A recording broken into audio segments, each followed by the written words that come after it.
नमस्कार दोस्तों, स्वागत है एक बार फिर से आप सभी का SCS एकेडमी में। दोस्तों मेरा नाम है पंकज शर्मा और डिस्कस करता हूं मैं आप लोगों के साथ इस क्लास में MPPSC मेंस के सिलेबस पर। दोस्तों MPPSC मेंस के पेपर नंबर 2 के सेक्शन बी में आपको समाजशास्त्र विषय दिखाई पड़ता है। ये विषय पहले मात्र एक यूनिट के तौर पर मौजूद था आपके सिलेबस में, लेकिन अब 2024 के नए सिलेबस से पूरा एक सेक्शन 150 अंक का समाजशास्त्र का आपको आने वाला है। इसका महत्व और बढ़ गया है, इसलिए लगातार हमारी इस पर ये लेक्चर सीरीज चल रही है। इस लेक्चर सीरीज का आज हमारा ये 14th लेक्चर है।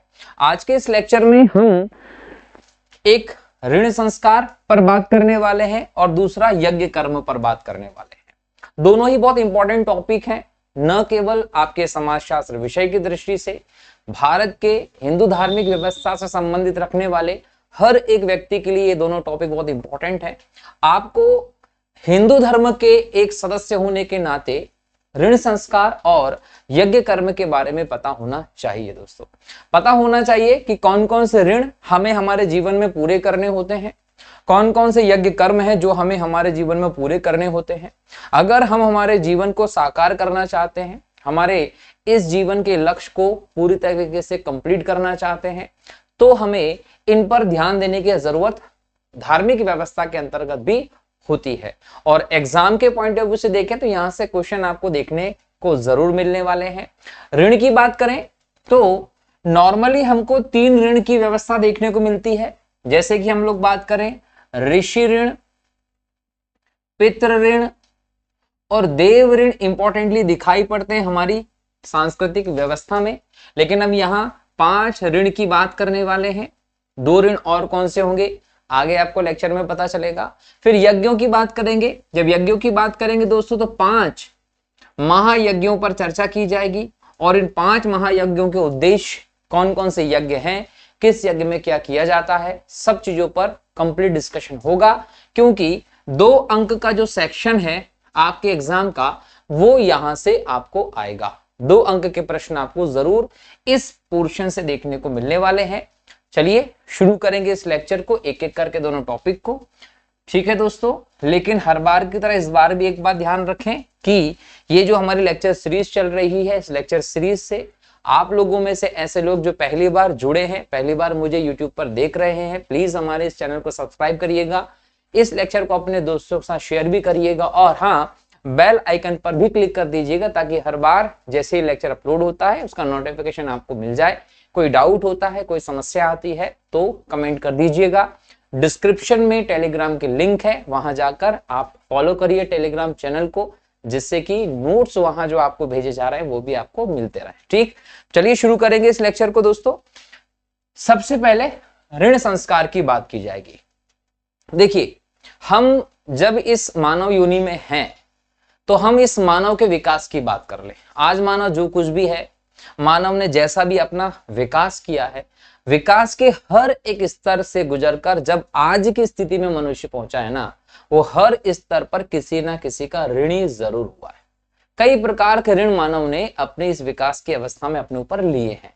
भले ही वो किसी दूसरे मनुष्य का ऋण हो, प्रकृति का ऋण हो, वृक्ष का हो, पेड़ पौधों का हो, जानवरों का हो, पशु पक्षी का हो, हर प्रकार के ऋण आपके ऊपर मौजूद हैं और आपको इस जीवन में इन सभी ऋणों को चुका कर जाना है। ये अवधारणा सांस्कृतिक व्यवस्था में मानी जाती है और इसके लिए ही हमारे सांस्कृतिक व्यवस्था में, शास्त्रों में ऋण संस्कार की व्यवस्था दोस्तों की गई है।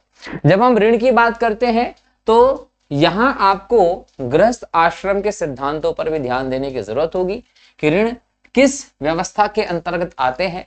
तो ये कहा जाता है कि जो आपकी गृहस्थ आश्रम का पूरा सिद्धांत है, पूरा जो सिस्टम है, इसमें आपको 3 इंपॉर्टेंट चीजों को देखना होता है। जिसमें सबसे पहले तो आप बात करते हैं पुरुषार्थ की।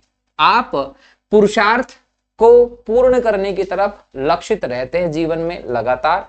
इन पुरुषार्थों की बात करें तो इसमें धर्म, इसमें अर्थ, काम और मोक्ष, ये 4 आपको देखने को मिलते हैं। तो एग्जाम में पूछे कि पुरुषार्थ कितने हैं, तो 4 है। हालांकि ये आगे पूरा चैप्टर है, इसको हम लोग डिस्कस करने वाले हैं। तो गृहस्थ आश्रम के पहले सिद्धांत तो पुरुषार्थ है।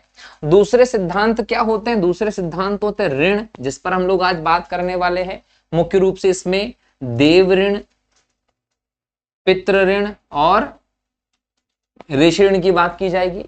उसके बाद फिर हम बात करेंगे दोस्तों तो महायज्ञों की बात करेंगे, या फिर हम इसको कहेंगे यज्ञ संस्कार या यज्ञ कर्म। ठीक है।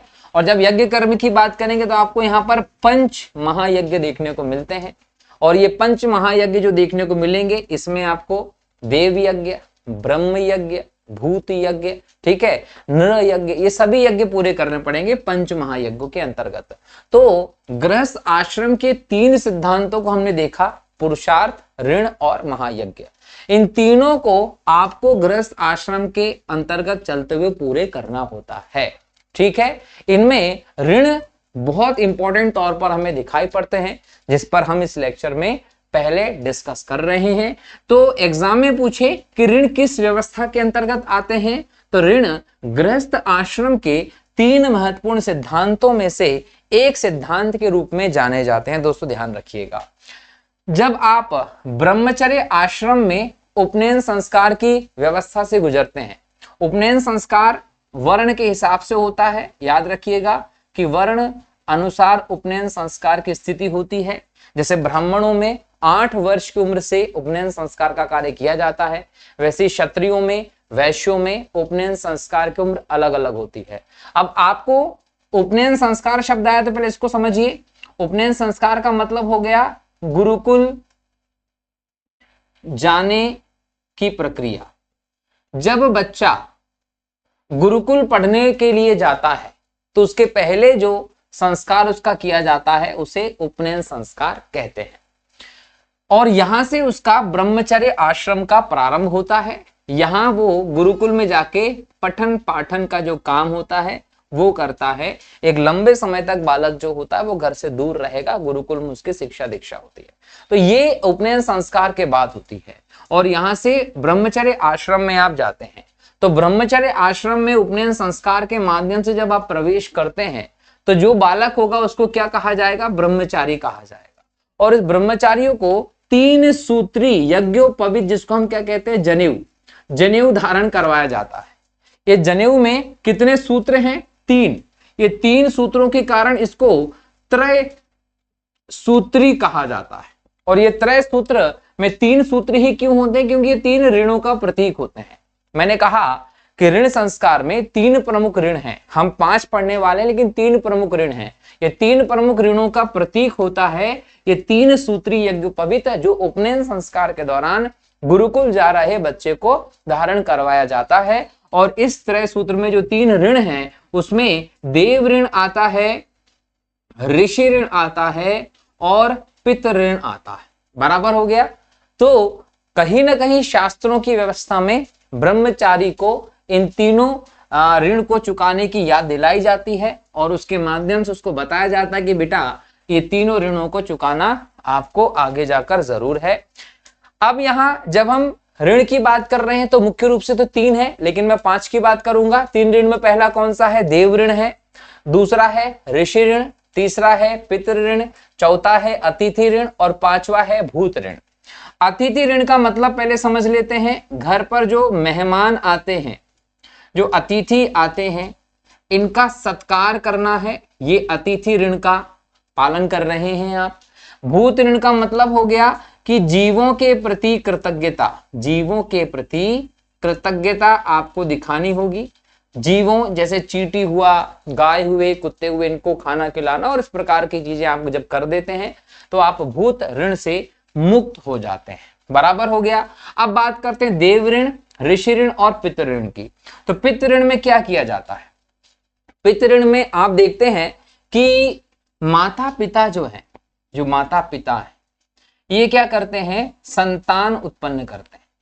माता पिता संतान क्यों उत्पन्न करते हैं? क्योंकि उनको उनकी वंश परंपरा को आगे बढ़ाना, वंश परंपरा को आगे बढ़ाने के लिए माता पिता संतान उत्पन्न करते हैं। अब ये सिर्फ संतान उत्पन्न नहीं करते, उस संतान का पालन पोषण करते हैं, शिक्षण का काम करते हैं, उसको बढ़ा करते हैं। जब उसको बड़ा कर दिया तो कहीं ना कहीं जो संतान होगी उसको बड़े होने के बाद उस पितृ ऋण का कहीं ना कहीं बोल सकते हैं पूरा करना पड़ेगा। वो भी संतान उत्पन्न करेगा और अपनी संतान का उसी रूप में लालन पालन करने का काम करता है, जिससे कि आपका पितृ ऋण पूरा होता है। उसी प्रकार से ऋषि ऋण की बात होती है। ऋषि ऋण के अंतर्गत क्या आता है कि जो मानव है उसको पठन पाठन का काम होता है, पढ़ता लिखता है। अब उसके पढ़ते लिखने में जो इंपॉर्टेंट योगदान होता है या तो वो ऋषि का होता है या वो गुरुजन का होता है। तो ये ऋषि और गुरुजन के द्वारा जो भी उसने पढ़ाई की है उस पढ़ाई को वो दूसरे लोगों तक पहुंचाएगा, दूसरे लोगों तक उसका प्रसार करेगा। ये ऋषि ऋण की पूर्ति होती है। वैसे देव ऋण की बात करें, देव ऋण क्या होता है? तो इस सृष्टि में मानव अपने विकास के लिए विभिन्न प्रकार के प्राकृतिक संसाधनों का प्रयोग करता है। अब जो प्राकृतिक संसाधन का प्रयोग करने के काबिल मनुष्य हुआ है वो किसकी वजह से हुआ है? वो देवों की कृपा की वजह से हुआ है, वो ईश्वरीय कृपा की वजह से हुआ है। तो ऐसे में जो देवों की कृपा हुई है उसका ऋण उस व्यक्ति के ऊपर है।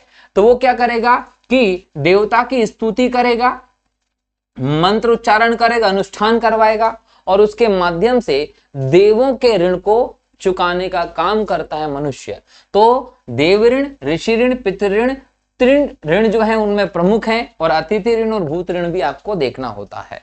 तो ये 5 ऋण की व्यवस्था मैंने आपको यहाँ पर बता दी है कि किस ऋण में क्या किया जाता है। दोस्तों अब इसको आप एक बार फिर रिवाइंड करके देखना, कौन से ऋण में किस प्रकार की गतिविधि की जाती है, ये ध्यान रखना। बराबर है, एग्जाम में देव ऋण, ऋषि ऋण, पितृ ऋण, अतिथि ऋण, भूत ऋण कुछ भी आ जाएगा। 2 अंक का प्रश्न होगा, 20 शब्दों में आपको उत्तर लिखना होगा।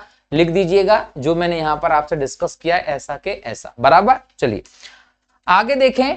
तो यज्ञ कर्म की बात होती है। ऋण तो हो चुके, अब यज्ञ कर्म की बात होती है।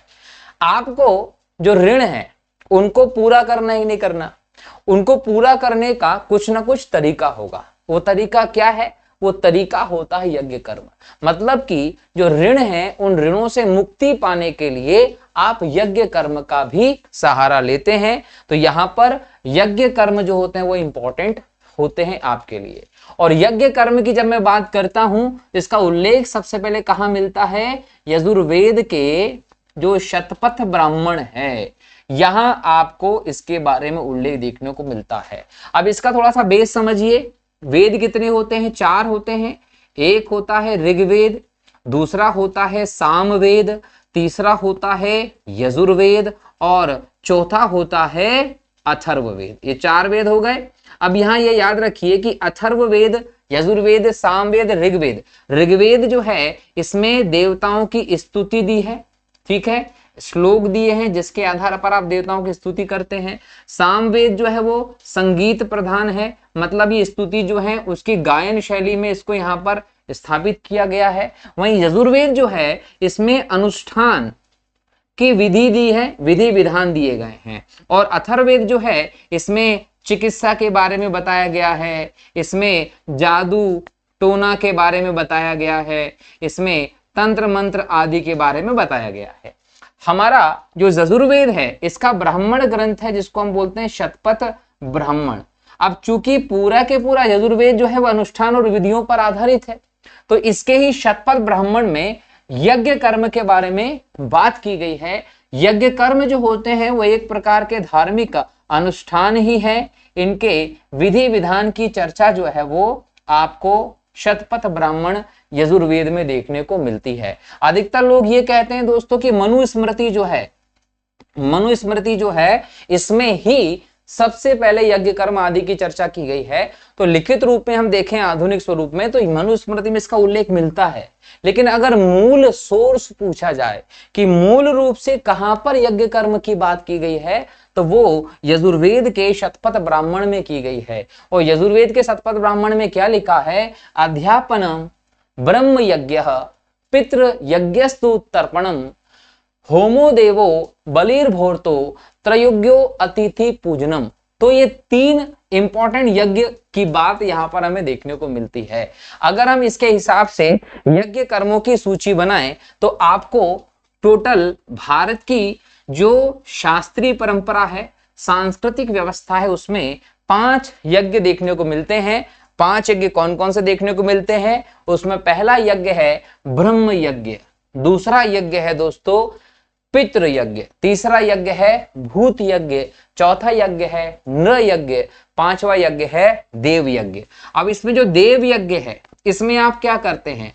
देव यज्ञ में मंत्र, आहुति आदि के माध्यम से, आदि के द्वारा देवताओं की स्तुति की जाती, देवताओं की स्तुति की जाती। इंद्र, अग्नि, अरुण, वरुण, ये सभी जो देवता हैं उनकी स्तुति की जाती है हवन पूजन के माध्यम से। यह देव यज्ञ होता है, बराबर है। यहां पर नृ यज्ञ की बात की गई है। नृ यज्ञ का मतलब होता है अतिथि का सत्कार।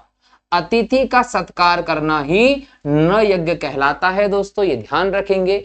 भूत यज्ञ क्या होता है? जीवों के प्रति कृतज्ञता व्यक्त करना ही भूत यज्ञ होता है। जैसे चींटी को आप आटा खिलाते हैं, गाय को रोटी देते हैं, कुत्ते को रोटी देते हैं, तो ये जो आप पूरे कार्यक्रम करते हैं इसमें आप भूत यज्ञ से निपटते हैं। पितृ यज्ञ क्या होता है? पितृ यज्ञ के अंतर्गत जो पितृ है उनका तर्पण किया जाता है। इसमें जो श्राद्ध आदि के कार्यक्रम होते हैं वो पितृ यज्ञ के अंतर्गत किए जाते हैं। वहीं ब्रह्म यज्ञ क्या होता है? ब्रह्म यज्ञ का मतलब होता है कि जो ऋषि मुनि हैं, ऋषि मुनि जो हैं उन्होंने आपको पढ़ाया है, उस ज्ञान की परंपरा को आपको आगे बढ़ाना होगा। वो ज्ञान जो ऋषि मुनियों से आपको मिला है, गुरुजनों से आपको मिला है, वो दूसरे लोगों तक पहुंचाना होगा, उसका विस्तार करना पड़ेगा, उसमें बढ़ोतरी करनी पड़ेगी। ये ब्रह्म यज्ञ कहलाता है। तो पंच महायज्ञ सबसे पहले यजुर्वेद के शतपथ ब्राह्मण में दिए गए और उसके अनुसार ये पांचों यज्ञ आपको आपके जीवन के दौरान पूर्ण करने होते हैं, जिसके माध्यम से आपका जीवन साकार होता है। लेकिन यहां समझना यह है कि कैसे, इनका उद्देश्य क्या है? तो उद्देश्य नंबर 1 ऋण से छुटकारा पाना है। 3 ऋण है कि नहीं आपके ऊपर? अब वो 3 ऋण से छुटकारा पाना है, यज्ञ कर्म करने पड़ेंगे, कर्मकांड करना पड़ेगा, अनुष्ठान करना पड़ेगा, जीवन साकार होगा। व्यक्तित्ववाद पर अंकुश लगता है। मतलब ये कि यज्ञ कर्म आप करते हैं, यज्ञ कर्म आप जो करते हैं ये ईश्वरीय व्यवस्था के प्रति करते हैं।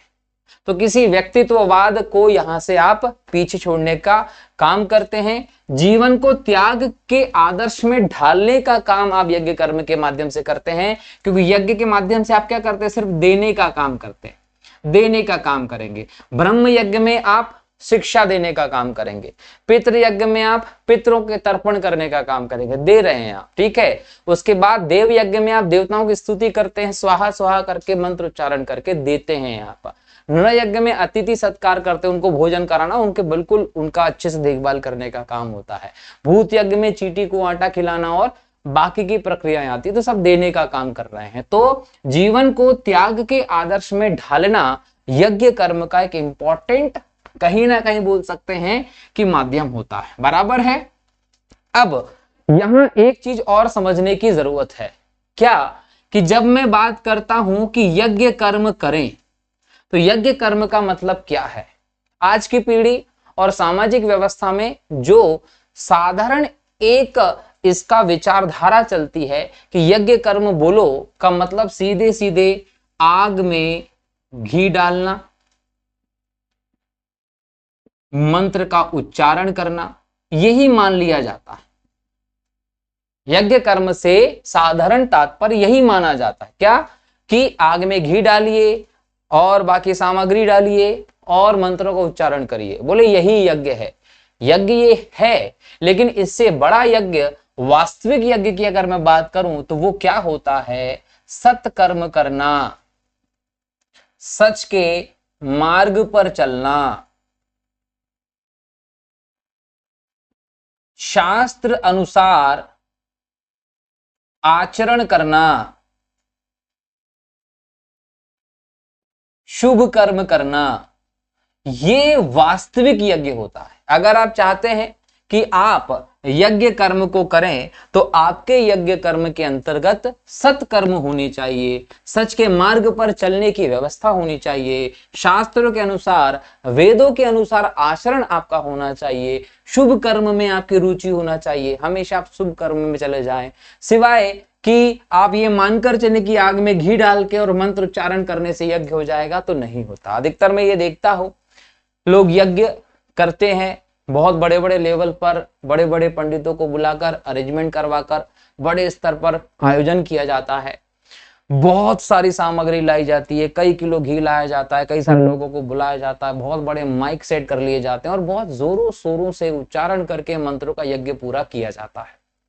एक आप जो एनवायरमेंट है वो तो बना लेते हो, यज्ञ जो आप उस समय करते हो वो तो कर ही लेते हो, लेकिन उसके बाद आपके आचरण के माध्यम से जो बदलाव आना चाहिए वो बदलाव आपके अंदर होता ही नहीं है।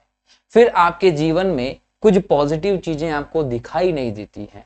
फिर आप ये कहते हो कि मैंने तो यज्ञ भी कर लिया, अनुष्ठान भी कर लिया, उसके बाद भी मुझे फायदा नहीं हो रहा है, आखिर क्या समस्या है? तो समस्या क्या है? समस्या यह है कि आपने ये जो आडंबरपूर्ण व्यवस्था है वो तो कर ली, दिखाने वाली व्यवस्था तो कर ली, एक माहौल आपने बना लिया, धार्मिक वातावरण आपने बना लिया, देवताओं को आपने कहीं ना कहीं मना भी लिया, ये भी कर लिया आपने, लेकिन वो देवता आपकी बात मानकर आप पर खुश कब होंगे?